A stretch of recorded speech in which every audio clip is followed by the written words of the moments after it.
गुरुर्ब्रह्मा गुरुर्विष्णु गुरुर्देवो महेश्वरः गुरुः साक्षात् परब्रह्मा तस्मै श्रीगुरवे नमः। श्रीगुरुभ्यो नमः। श्री साईनाथाय नमः। जगद्गुरु श्री दत्तात्रेयाय नमः। ओम श्री साईनाथाय नमः।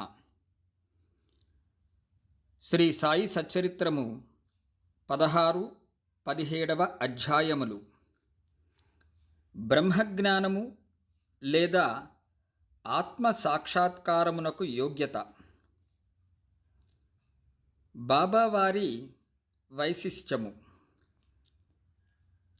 బ్రహ్మజ్ఞానము.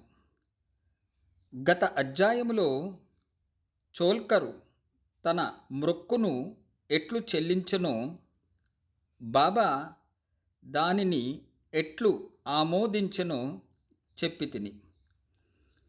ఏ కొంచెమైనను భక్తి ప్రేమలతో ఇచ్చిన దానిని ఆమోదించెదననియు, గర్వముతోనూ అహంకారముతోనూ ఇచ్చిన దానిని తిరస్కరించెదననియు బాబా ఆ కథలో నిరూపించెను. బాబా పూర్ణ సచ్చిదానంద స్వరూపుడు అగుటచే కేవలం బాహ్యతంతును లక్ష్య పెట్టెడివారు కారు. ఎవరైనా భక్తి ప్రేమలతో ఏదైనా సమర్పించినచో మిక్కిలి సంతోషముతో ఆత్రముతో దానిని పుచ్చుకొనెడివారు.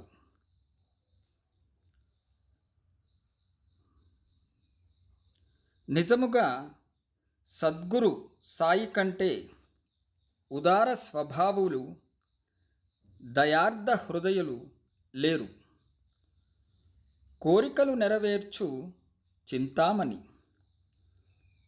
కల్పతరువు వానికి సమానము కావు. మనము కోరినదెల్లా ఇచ్చు కామధేనువు కూడా బాబాతో సమానము కాదు. ఏలన అవి మనము కోరినవి మాత్రమే ఇచ్చును. కానీ సద్గురువు అచింత్యము, అనుపలభ్యము అయిన ఆత్మ సాక్షాత్కారమును ప్రసాదించును. ఒకనాడొక ధనికుడు సాయిబాబా వద్దకు వచ్చి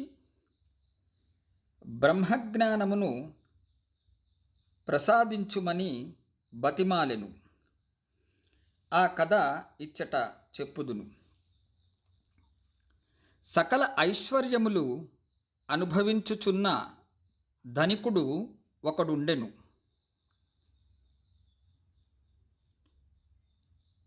అతడు ఇండ్లను, ధనమును, పొలములను, తోటలను సంపాదించెను. వానికి అనేక మంది సేవకులు ఉండెడివారు. బాబా కీర్తి వాని చెవుల పడగానే షిరిడీకి పోయి బాబా పాదములపై పడి బ్రహ్మజ్ఞానమును ప్రసాదించుమని బాబాను వేడుకొనెదనని తన స్నేహితునితో చెప్పెను. తనకు వేరేమియూ వలదనియు, బ్రహ్మజ్ఞానం పొందినచో తనకు మిక్కిలి సంతసము కలుగుననియు చెప్పెను. ఆ స్నేహితుడు ఇట్లనెను: బ్రహ్మజ్ఞానమును సంపాదించుట అంత సులభమైన పని కాదు. ముఖ్యముగా నీ వంటి పేరాస గలవానికి అది మిగుల దుర్లభము. ధనము, భార్యాబిడ్డలతో తేలి మునుగుచున్న నీ వంటి వానికి బ్రహ్మజ్ఞానము ఎవరిచ్చెదరు? నీ ఒక పైసా అయినా దానము చేయని వాడవే. నీవు బ్రహ్మజ్ఞానమునకై వెతకునప్పుడు నీ కోరిక నెరవేర్చువారు ఎవరు? తన స్నేహితుని సలహాను లక్ష్య పెట్టక రాను పోను టాంగాను బాడుకకు కట్టించుకొని అతడు షిరిడీకి వచ్చెను. మసీదుకు పోయి బాబాను చూచి వారి పాదములకు సాష్టాంగ నమస్కారములు చేసి ఇట్లు అనెను: బాబా, ఇక్కడకు వచ్చిన వారికి ఆలస్యము చేయక బ్రహ్మమును చూపెదరని విని నేనింత దూరము నుంచి వచ్చితిని. ప్రయాణముచే నేను మిక్కిలి బడలితిని. మీరు బ్రహ్మజ్ఞానమును ప్రసాదించినచో నేను పడిన శ్రమకు ఫలితం లభించును. బాబా ఇట్లు బదులు చెప్పెను: నా ప్రియమైన స్నేహితుడా, ఆతుర పడవద్దు. త్వరలో ఇప్పుడే నీకు బ్రహ్మమును చూపెదను. నాది నగదు బేరమే గాని అరువు బేరము కాదు. అనేక మంది నా వద్దకు వచ్చి ధనము, ఆరోగ్యము, పలుకుబడి, గౌరవము, ఉద్యోగము, రోగ నివారణము మొదలగు ప్రాపంచిక విషయములనే అడుగుదురు. నా వద్దకు వచ్చి బ్రహ్మజ్ఞానమును ఇవ్వమని అడుగువారు చాలా తక్కువ. ప్రపంచ విషయములు కావలెనని అడుగువారికి లోటు లేనే లేదు. పారమార్థిక విషయమై యోచించువారు మిక్కిలి అరుదు. కావున నీ వంటి వారు వచ్చి బ్రహ్మజ్ఞానము కావలెనని అడుగు సమయము శుభమైనది, శ్రేయోదాయకమైనది. కనుక సంతసముతో నీకు బ్రహ్మమును దానికి సంబంధించిన వానినన్నిటినీ చూపెదను. ఇట్లని బాబా వానికి బ్రహ్మమును చూపుటకు మొదలిడెను. వానినక్కడ కూర్చుండమని ఏదో సంభాషణలోనికి దించెను. అప్పటికాతడు తన ప్రశ్న తానే మరచునట్లు చేసెను. ఒక బాలుని పిలిచి నందు మార్వాడి వద్దకు పోయి 5 రూపాయలు చేబదులు తెమ్మనెను. కుర్రవాడు పోయి వెంటనే తిరిగి వచ్చి నందు ఇంటి వద్ద లేడనియు, వాని ఇంటి వాకిలికి తాళము వేసి ఉన్నదనియు చెప్పెను. కిరాణా దుకాణదారు బాలా వద్దకు పోయి అప్పు తెమ్మని బాబా అనెను. ఈసారి కూడా కుర్రవాడు వట్టి చేతులతో తిరిగి వచ్చెను. ఇంతకిద్దరు ముగ్గురి వద్దకు పోగా ఫలితం లేకపోయెను. సాయిబాబా సాక్షాత్ పరబ్రహ్మ అవతారమే అని మనకు తెలియను. అయినచో 5 రూపాయలు అప్పు చేయవలసిన అవసరం ఏమి? వారికి అంత చిన్న మొత్తముతో ఏమి పని అని ఎవరైనా అడగవచ్చును. వారికి ఆ డబ్బు అవసరమే లేదు. నందు మరియు బాల ఇంటి వద్ద లేరని వారికి తెలిసియే ఉండును. ఇది అంతయు బ్రహ్మజ్ఞానము కోరి వచ్చిన వాని కొరకై జరిపించి యుందురు.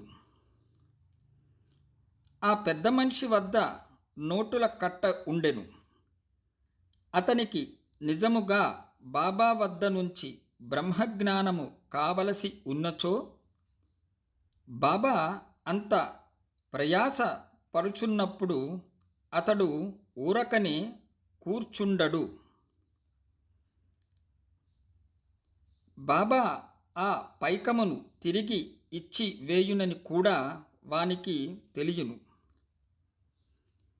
అంత చిన్న మొత్తం అయినప్పటికీ వాడు తెగించి ఇవ్వలేకపోయెను. అట్టివానికి బాబా వద్ద నుంచి బ్రహ్మజ్ఞానము కావలెనట. నిజముగా బాబా యందు భక్తి ప్రేమలు కలవాడైనను వెంటనే 5 రూపాయలు తీసి ఇచ్చి ఉండునే. కాని ప్రేక్షకుని వలె ఊరకే చూచుచూ కూర్చొని ఉండడు. ఈ పెద్ద మనిషి వైఖరి శుద్ధ విరుద్ధముగా ఉండెను. వాడు డబ్బు ఇవ్వలేదు సరికదా, బాబాను త్వరగా బ్రహ్మజ్ఞానము ఇవ్వమని తొందర పెట్టుచుండెను. అప్పుడు బాబా ఇట్లనెను, ఓ మిత్రుడా, నేను నడుపుచున్న దానిని అంతటినీ గ్రహించలేకుంటివా ఏమి? ఇచ్చట కూర్చుండి నీవు బ్రహ్మమును చూచుటకై ఇదంతయు జరుపుచున్నాను. సూక్ష్మముగా విషయమిది.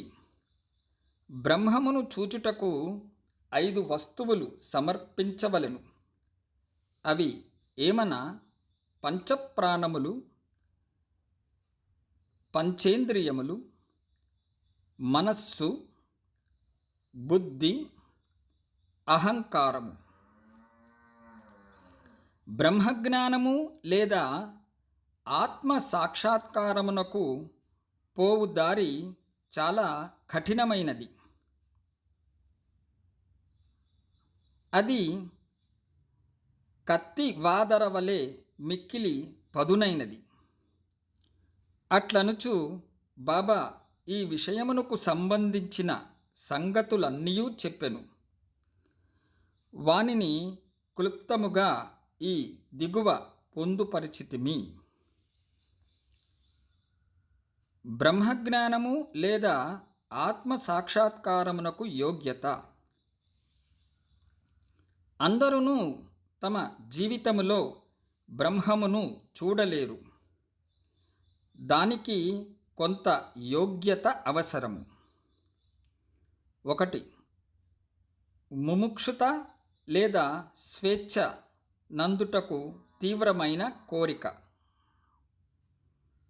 ఎవడైతే తాను బద్ధుడనని గ్రహించి బంధముల నుండి విడివడుటకు కృత నిశ్చయుడై శ్రమపడి ఇతర సుఖములను లక్ష్యపెట్టక దానిని పొందుటకై ప్రయత్నించునో వాడు ఆధ్యాత్మిక జీవితమునకు అర్హుడు. 2. విరక్తి లేదా ఇహపర సౌఖ్యములందు విసుగు చెందుట. ఇహపర లోకములందు గల గౌరవములకు విషయములకు విసుగు చెందిన గాని పారమార్థిక రంగములో ప్రవేశించుటకు అర్హత లేదు. 3. అంతర్ముఖత లోనికి చూచుట. మన ఇంద్రియములు బాహ్యమును చూచుటకే భగవంతుడు సృజించి ఉన్నాడు. కనుక మనుష్యుడు ఎప్పుడునూ బయట ఉన్నవానిని చూచును. కానీ ఆత్మ సాక్షాత్కారము లేదా మోక్షమును కోరువాడు దృష్టిని లోపలకు పోనిచ్చి లోనున్న ఆత్మనే ఏకధ్యానముతో చూడవలెను.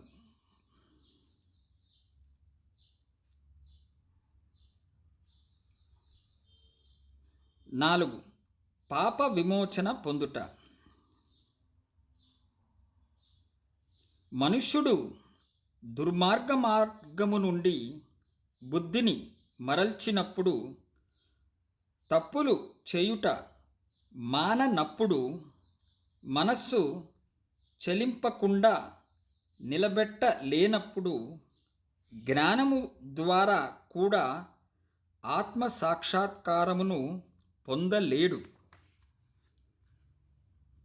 5. సరి అయిన నడవడి. ఎల్లప్పుడూ సత్యమును పలుకుచు, తపస్సు చేయుచు, లోన జూచుచు, బ్రహ్మచారిగా ఉండిన గాని ఆత్మసాక్షాత్కారము లభించదు. 6. ప్రియమైన వాని కంటే శ్రేయస్కరమైన వానిని కోరుట. లోకములో 2 తీరుల వస్తువులు ఉన్నవి. ఒకటి మంచిది, రెండవది ప్రీతికరమైనది. మొదటిది వేదాంత విషయములకు సంబంధించినది, రెండవది ప్రాపంచిక విషయములకు సంబంధించినది. ఈ రెండును మానవుని చేరును. వీనిలో ఒకదానినే అతడు ఎంచుకొనవలెను. తెలివిగలవాడు మొదటి దానిని అనగా శుభమైన దానిని కోరును. బుద్ధి తక్కువ వాడు రెండవ దానిని కోరును. 7. మనస్సును ఇంద్రియములను స్వాధీనమునందు ఉంచుకొనుట. శరీరము రథము, ఆత్మ దాని యజమాని. బుద్ధి ఆ రథమును నడుపు సారథి. మనస్సు కళ్ళెము, ఇంద్రియములు గుర్రములు. ఇంద్రియ విషయములు వాని మార్గములు. ఎవరికి గ్రహించు శక్తి లేదో, ఎవరి మనస్సు చంచలమైనదో, ఎవరి ఇంద్రియములు అస్వాధీనములో అనగా బండి తోలువాని దుర్మార్గపు గుర్రముల వలె, వాడు గమ్యస్థానమును చేరలేడు. చావు పుట్టుకల చక్రములో పడిపోవును. ఎవరికి గ్రహించు శక్తి కలదో, ఎవరి మనస్సు స్వాధీనమునందు ఉన్నదో, ఎవరి ఇంద్రియములు స్వాధీనమునందు ఉండునో, బండి నడుపువాని మంచి గుర్రముల వలె. ఎవడు తన బుద్ధిని మార్గదర్శిగా గ్రహించి తన మనస్సును పగ్గముతో లాగి పట్టుకొనగలడో, వాడు తన గమ్యస్థానమును చేరగలడు, విష్ణుపదమును చేరగలడు. 8. మనస్సును పావనము చేయుట. మానవుడు ప్రపంచములో తన విధులను తృప్తిగా ఫలాపేక్ష లేకుండా నిర్వర్తించని ఎడల అతని మనస్సు పావనము కాదు. మనస్సు పావనము కానిదే అతడు ఆత్మ సాక్షాత్కారము పొందలేడు. పావనమైన మనస్సులోనే వివేకము అనగా సత్యమైన దానిని అసత్యమైన దానిని కనుగొనుట, వైరాగ్యము అసత్యమైన దాని అందు అభిమానము లేకుండుట,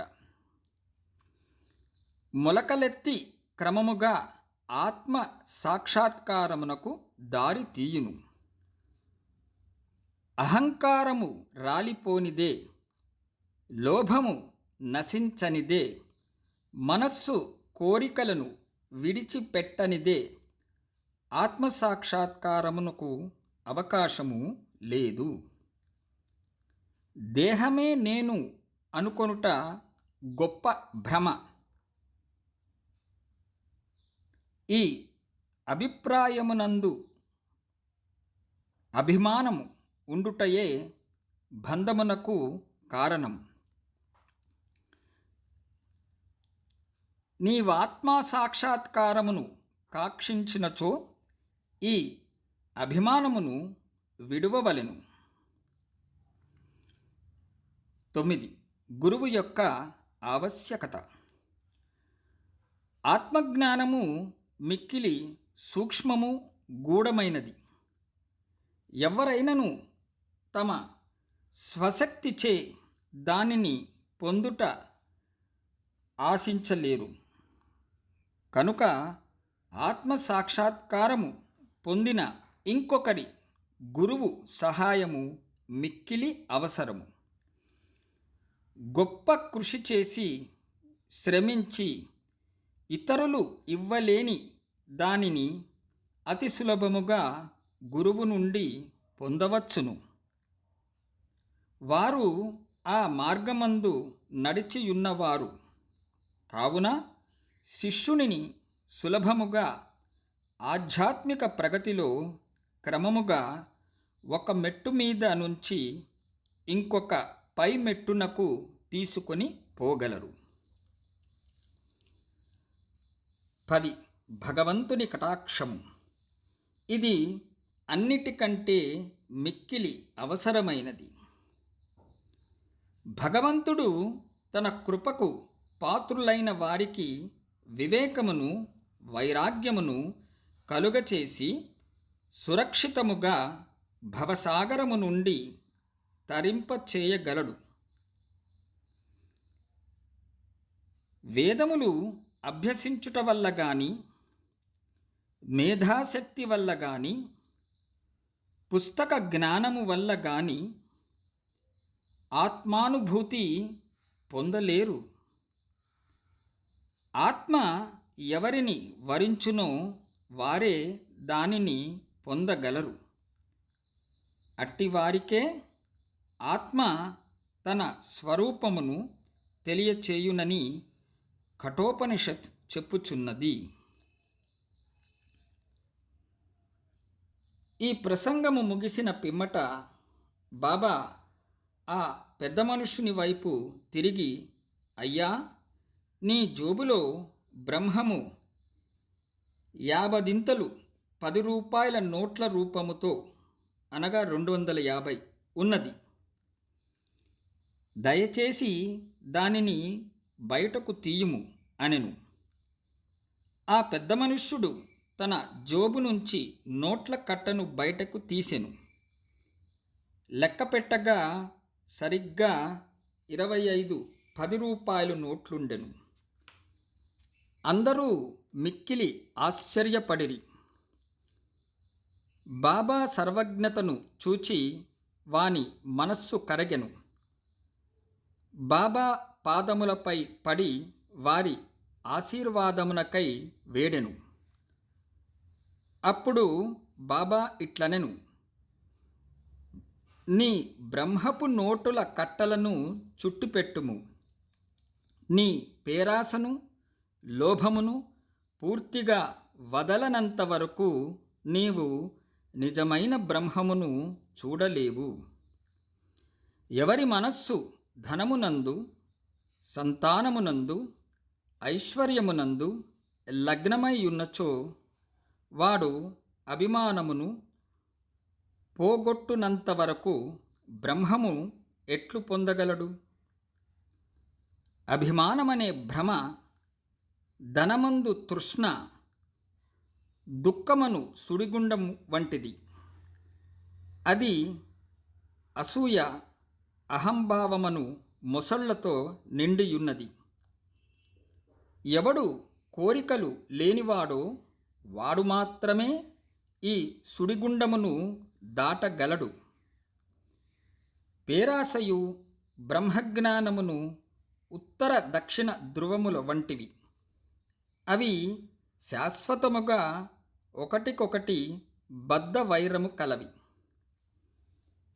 ఎక్కడ పేరాస కలదో అక్కడ బ్రహ్మము గూర్చి ఆలోచించుటకు గాని, దాని ధ్యానమునకు గాని తావులేదు.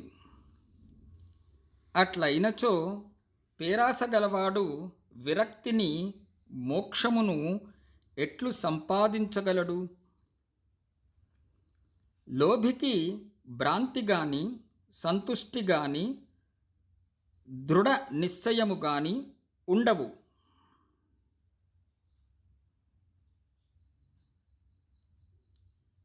మనస్సునందే మాత్రము పేరాస ఉన్నను సాధనలన్నీయు అనగా ఆధ్యాత్మిక ప్రయత్నములు నిష్ప్రయోజనములు.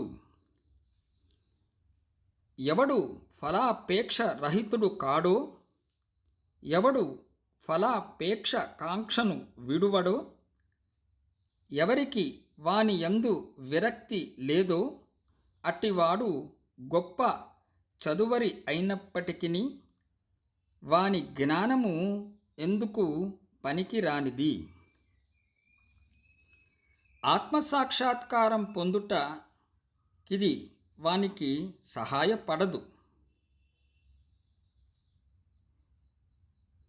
ఎవరు అహంకార పూరితులో, ఎవరి ఇంద్రియ విషయముల గూర్చి ఎల్లప్పుడూ చింతించెదరో వారికి గురుబోధలు నిష్ప్రయోజనములు. మనస్సును పవిత్రమనొచ్చుట తప్ప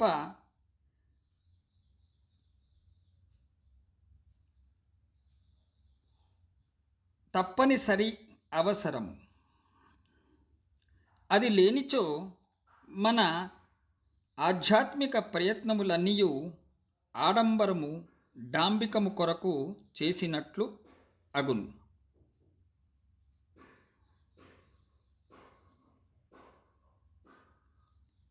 కావున దేనిని జీర్ణించుకొనగలడో, దేనిని శరీరమునకు పట్టించుకొనగలడో దానిని వాడు తీసుకొనవలెను. నా ఖజానా నిండుగా ఉన్నది, ఎవరికేది కావలసిన దానిని వారికి ఇవ్వగలను, కానీ వానికి పుచ్చుకొను యోగ్యత కలదా లేదా అని నేను మొదట పరీక్షించవలెను. నేను చెప్పిన దానిని జాగ్రత్తగా విన్నచో నీవు తప్పక మేలు పొందెదవు. ఈ మసీదులో కూర్చొని నేనెప్పుడూ అసత్యములు పలుకను. ఒక అతిథిని ఇంటికి పిలిచినప్పుడు ఇంటిలోని వారు, అక్కడున్న వారు, స్నేహితులు, బంధువులు కూడా అతిథితో పాటు విందులో పాల్గొందురు. కావున అప్పుడు మసీదులో ఉన్న వారందరూ బాబా ఆ పెద్ద మనుష్యునకు చేసిన ఈ ఆధ్యాత్మిక విందులో పాల్గొనిరి. బాబా ఆశీర్వాదములను పొందిన పిమ్మట అచట ఉన్నవారందరూ ఆ పెద్ద మనిషితో సహా మిక్కిలి సంతోషముతో సంతుష్టి చెందిన వారై వెళ్ళిపోయిరి. బాబావారి వైశిష్ట్యము. అనేక మంది సన్యాసులు ఇండ్లు విడిచి అడవులలోని గుహలోను, ఆశ్రమములలోను ఒంటరిగా ఉండి జన్మరాహిత్యమును గాని మోక్షమును గాని సంపాదించుటకు ప్రయత్నించెదరు. వారితరుల గూర్చి ఆలోచించక ఆత్మానుసంధానమునందే మునిగియుందురు. సాయిబాబా అట్టివారు కారు. బాబాకు ఇల్లు గాని, భార్య గాని, సంతానము గాని, బంధువులు గాని లేరు. అయినప్పటికీ వారు సమాజములోనే ఉండేవారు. బాబా 4-5 ఇండ్ల నుండి భిక్ష చేసి ఎల్లప్పుడూ వేప చెట్టు క్రిందనే కూర్చునేవారు.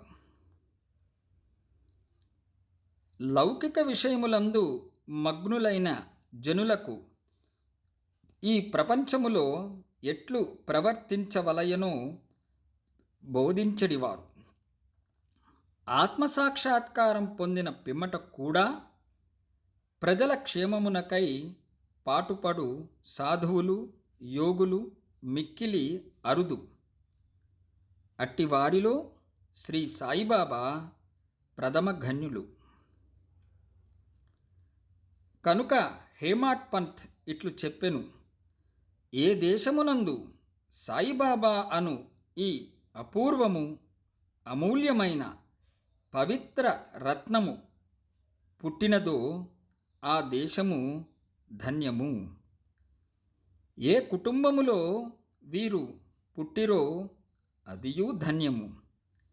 ఏ తల్లిదండ్రులకు వీరు పుట్టిరో వారును ధన్యులు. 16-17 అధ్యాయములు సంపూర్ణము. సద్గురు శ్రీ సాయినాథార్పణమస్తు. శుభం భవతు.